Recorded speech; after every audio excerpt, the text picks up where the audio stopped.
چرخ میں اڑتا ہے، ہواؤں میں جھولتا ہے، ہر دولت اس کو میسر ہے، عزت شہرت اس کی باندھی ہے، وقار تکریم اسے حاصل ہے، دنیا جانتی ہے، زمانہ سلوٹ کرتا ہے، جو چاہتا ہے وہ ہو جاتا ہے، ہر عیش و عشرت میسر ہے، لیکن اس کے سینے میں ایمان کا چراغاں نہیں، کوڈی مول نہیں ہے اس کا۔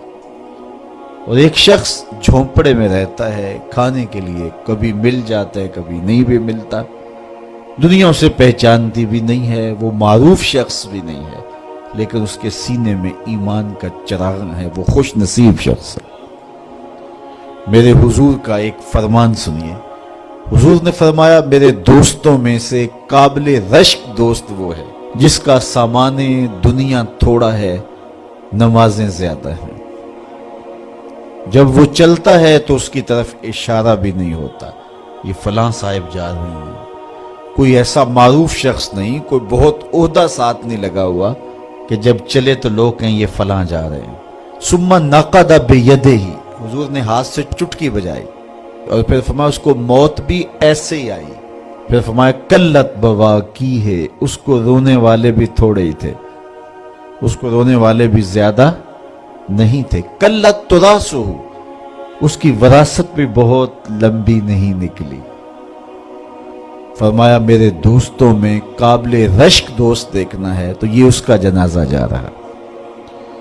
تو ہماری سب سے بڑی دولت ایمان کی دولت ہے، نمازوں کی دولت ہے، شرافت کی دولت ہے، یہ دولتیں ہمیں جمع کرنی چاہیے۔ سویر سے لے کر شام تک دونوں ہاتھوں سے ہم امیر بننے کی دوڑ میں لگے ہوئے ہیں، کوشش کر رہے ہیں دولت جمع ہو جائے، دونوں ہاتھوں سے اکٹھی کر رہے ہیں، امیر بن جائیں، دولت مند بن جائیں۔ خیال ہے کہ اگر دولت بہت ساری ہوگی تو سکون ملے گا، جب مل جاتی ہے دولت تو پھر سکون نہیں ملتا، کہتے ہیں کچھ اور حاصل ہو تو سکون ملے گا، ساری زندگی اس دوڑ میں گزر جاتی ہے۔ جس طرح دنیا کی دولت جمع کرنے کے لیے دوڑ لگاتے ہو، شرافتیں جمع کرنے کے لیے دوڑ لگاؤ، نجابتیں حاصل کرنے کے لیے دوڑ لگاؤ، سجدوں کی کثرت حاصل کرنے کے لیے دوڑ لگاؤ، صالح اعمال جمع کرنے کے لیے دوڑ لگاؤ۔ یہاں اپنے بچوں کے لیے کاروبار بھی کرو، رزق بھی کماؤ، دولت ضرورت کی ہونی چاہیے تمہارے پاس، لیکن فرض کرو اگر نہیں بھی ہے تو اتنی بھی ٹینشن لینے کی ضرورت نہیں ہے، جو میسر ہے اس پہ راضی رہو۔ دکھوں کو ختم یہی چیز کرتی ہے، بندہ رب پہ راضی ہونا سیکھ لے تو جہاں بندہ ہوگا وہیں خوش ہوگا، اور راضی ہونا نہیں سیکھے گا تو کھرب پتی بھی ہوگا، نفس کی کمینگی ختم نہیں ہوگی۔ تو پھر اس پہ راضی رہنے کا فن سیکھنا چاہیے، حضور کی سیرت پڑھیں، آپ کو یہ سب کچھ ملے گا۔ اللہ نے اپنے محبوب کو اختیار دیا، محبوب اگر چاہو تو یہ بطحہ مکہ سونے اور چاندی کا بنا دیں۔ تو حضور کیا کہتے ہیں؟ ایک دن کھانا دینا، ایک دن فاقہ دینا، جس دن کھانا ملے گا تیرا شکر کروں گا، جس دن فاقہ ملے گا صبر کروں گا۔ تو اللہ کے حضور عجز یہ بہت بڑی دولت ہے، اگر نصیب ہو گئی تو سمجھو زندگی سوکھی ہو گئی، ورنہ ساری زندگی دھوڑی ختم نہیں ہوتی۔ سن لو تمہارا رب ایک ہے، تمہارا باپ آدم ایک ہے، لا فضل لعربی علی عجمی، کسی عربی کو اجمی پر کوئی فضیلت نہیں ہے، اور کسی اجمی کو کسی عربی پر کوئی فضیلت نہیں ہے، کسی گورے کو کالے پر کسی کالے کو گورے پر کوئی فضیلت نہیں، فضیلت کا معیار صرف تقوی ہے۔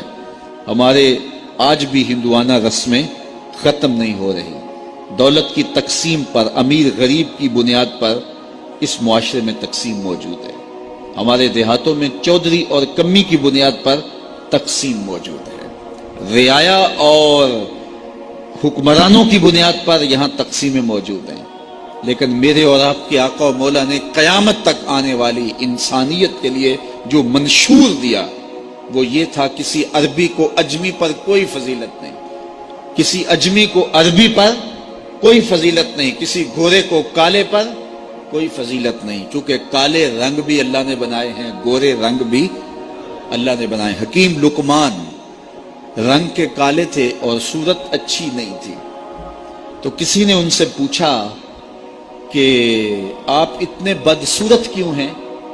تو حکیم لقمان نے کیا جواب دیا؟ کہا آپ شکل میں نقص نکال رہے ہیں یا شکل بنانے والے میں نقص نکال رہے ہیں؟ تو وہ خاموش ہو گیا۔ اللہ اکبر!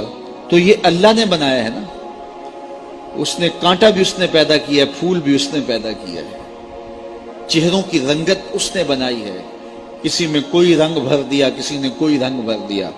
تو رنگوں کی بنیاد پر، نسب کی بنیاد پر کوئی افضل، کوئی اشرف، کوئی اعلیٰ، کوئی بد، یہ نہیں ہے، بلکہ معیار جو دیا گیا وہ کیا تھا؟ تقوی۔ ان اکرمکم عند اللہ اتقاکم، جو زیادہ متقی ہے اللہ کے نزدیک وہی معزز ہے، وہی معتبر ہے۔ پھر حضور علیہ الصلوۃ والسلام نے عورتوں کے بارے میں تاکید کی کہ وہ تمہاری زیر دست ہیں، ان کی ملک کچھ نہیں ہوتا اور کمزور ہیں، ان کے بارے اللہ سے ڈرنا۔ اور حضور نے ان کے ساتھ حسن سلوک کرنے کی وصیت کی۔ پھر غلاموں کے ساتھ حسن سلوک کرنے کا حضور نے درس دیا کہ جو خود کھاتے ہو وہ انہیں کھلاؤ، جو خود پیتے ہو انہیں پلاؤ، جو خود پہنتے ہو انہیں پہناؤ۔ بعض لوگ ملازم کو، ماتحت کو جو ہیں وہ ہلکے کپڑوں میں کسن رکھتے ہیں تاکہ پتہ چل جائے کہ یہ غلام ہے، یہ ملازم ہے اور ہم باس ہیں۔ حضور علیہ الصلوۃ والسلام نے ان تین چیزوں کی تاکید کی۔ پھر حضور نے ہمسایوں کے حقوق کے حوالے سے بات کی، اور صحابہ فرماتے ہیں کہ اتنی بار حضور نے تاکید کی کہ ہمیں یہ گمان ہوا کہیں وراثت کے اندر حقدار نہ ٹھہرا دیا جائے۔ تو ہمسایوں کے حقوق کے حوالے سے حضور نے تاکید ارشاد فرمائی۔ پھر حضور نے تین باتوں کی تاکید فرمائی۔ پہلی بات، عمل میں اخلاص پیدا کرو، چونکہ عمل کا خلوص ہی قبولیت کا سبب و ذریعہ ہے۔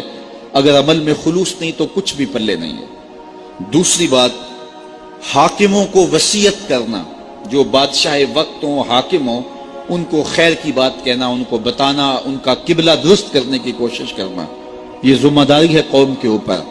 تیسری بات کی حضور نے یہ وصیت فرمائی، لزوم و جماعت المسلمین، مسلمانوں کی جماعت سے الگ نہ ہونا، الگ الگ ٹولیوں میں نہ بٹنا، لابیاں نہ بنانا، گروہ بندیاں نہ کرنا، جماعت کے ساتھ جڑ کے رہنا، فرقہ بندی سے بچنا اور جماعت وحدہ کا ساتھ دینا۔ حضور نے فرمایا اتبعوا السواد الاعظم فإنہ من شذ شذ فی النار، جو بڑی جماعت ہے، سواد اعظم ہے، ان کے ساتھ رہنا، جو ان سے بچھڑ گیا وہ جہنم میں ڈالا جائے گا۔ در ماہی دا چھوڑی ناہی، نہیں تے ہو جاویں گا روگی، جیڑی بکری اجڑوں وچھڑی او بگیاڑا جوگی۔ اس لیے لزوم و جماعت المسلمین، مسلمانوں کی جماعت کے ساتھ قائم رہنا۔ پھر حضور علیہ الصلوۃ والسلام نے فرمایا، اے امت مسلمہ، میں تمہیں لاوارث نہیں چھوڑ کے جا رہا ہوں، میں تمہارے اندر دو بھاری چیزیں چھوڑ کے جا رہا ہوں، اور اگر تم ان کو مضبوطی سے تھام لو گے، میں ضمانت دیتا ہوں تم کبھی بھی گمراہ نہیں ہوگے۔ ایک اللہ کی کتاب اور ایک اس کے نبی کی سنت۔ کہا ان دو چیزوں کے دامن کو مضبوطی سے پکڑ لو، تم کبھی بھی گمراہ نہیں ہوگے۔ چرخ میں اڑتا ہے، ہواؤں میں جھولتا ہے، ہر دولت اس کو میسر ہے، عزت شہرت اس کی باندھی ہے، وقار تکریم اسے حاصل ہے، دنیا جانتی ہے، زمانہ سے لوٹ کرتا ہے، جو چاہتا ہے وہ ہو جاتا ہے، ہر عیش و عشرت میسر ہے، لیکن اس کے سینے میں ایمان کا چراغاں نہیں۔